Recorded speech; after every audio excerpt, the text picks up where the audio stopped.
ನಮಸ್ಕಾರ ಸ್ನೇಹಿತರೆ. ಭಾರತ ಸರ್ಕಾರವು ಜೂನ್ 26, 2024 ರಂದು ಹೊಸ ಟೆಲಿಕಾಂ ನಿಯಮಗಳನ್ನು ಪ್ರಕಟಿಸಿದೆ.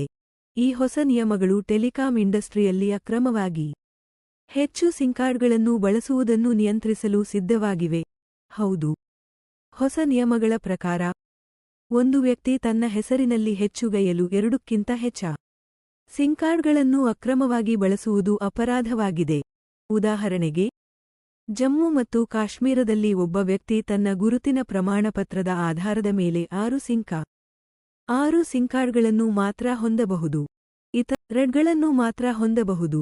ಒಂದು ವೇಳೆ 9ಕ್ಕಿಂತ ಹೆಚ್ಚು ಸಿಮ್ಕಾರ್ಡ್ಗಳನ್ನು ಬಳಸಿದರೆ ಮೊದಲ ಬಾರಿಗೆ 50,000 ರು ದಂಡ ಹಾಗೂ ಎರಡನೇ ಬಾರಿಗೆ 2 ಲಕ್ಷ ರೂಪಾಯಿ ದಂಡ ವಿಧಿಸಲಾಗುತ್ತದೆ. ಹಾಗೂ ಒಂದು ವೇಳೆ ಅವುಗಳನ್ನು ಬಳಸಿ ಅಪರಾಧ ಕಾರ್ಯಗಳಲ್ಲಿ ತೊಡಗಿದ್ದರೆ 3 ವರ್ಷಗಳ ಜೈಲು ಅಥವಾ 50 ಲಕ್ಷ ರೂಪಾಯಿ ದಂಡ ಅಥವಾ ಎರಡನ್ನೂ ವಿಧಿಸಲಾಗುತ್ತದೆ. ಈಗ ನಿಮ್ಮ ಮಾಹಿತಿ ಪರಿಶೀಲನೆ ಮಾಡಲು ನಿಮ್ಮ ಸಂಚಾರ್ ಸಾಥಿ ವೆಬ್ಸೈಟ್ಗೆ ಭೇಟಿ ನೀಡಿ ಮಾಹಿತಿ ಪರಿಶೀಲಿಸಿ.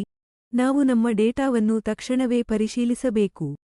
ನಂತರ ನೀವು ಬಳಕೆಯಲ್ಲಿರುವ ಎಲ್ಲ ಸಿಮ್ಕಾರ್ಡ್ಗಳನ್ನು ತಪಾಸಣೆ ಮಾಡಿ. ಅಲ್ಲಿ ತಿದ್ದುಪಡಿ ಅಥವಾ ಡಿಯಾಕ್ಟಿವೇಟ್ ಅಥವಾ ನಿಮ್ಮ ಪ್ರಶ್ನೆಗೆ ಸಂಬಂಧಿಸಿದಂತೆ ಸಂಬಂಧಿಸಿದವರು ಸಂಪರ್ಕಿಸಲು ಆಯ್ಕೆಗಳು ಲಭ್ಯವಿರುತ್ತವೆ. ಹೀಗಾಗಿ ತಕ್ಷಣವೇ ಈ ಮಾಹಿತಿಯನ್ನು ಪರಿಶೀಲಿಸಿ ಅಗತ್ಯವಾದ ಕ್ರಮಗಳನ್ನು ಕೈಗೊಳ್ಳಿ. ತಕ್ಷಣವೇ ಕ್ರಮ ಕೈಗೊಳ್ಳಿ. ಧನ್ಯವಾದಗಳು. ಹೊಸ ಅಪ್ಡೇಟ್ಗಾಗಿ ನನ್ನ ಚಾನೆಲ್ ಅನ್ನು ಫಾಲೋ ಮಾಡಿ. ಧನ್ಯವಾದಗಳು.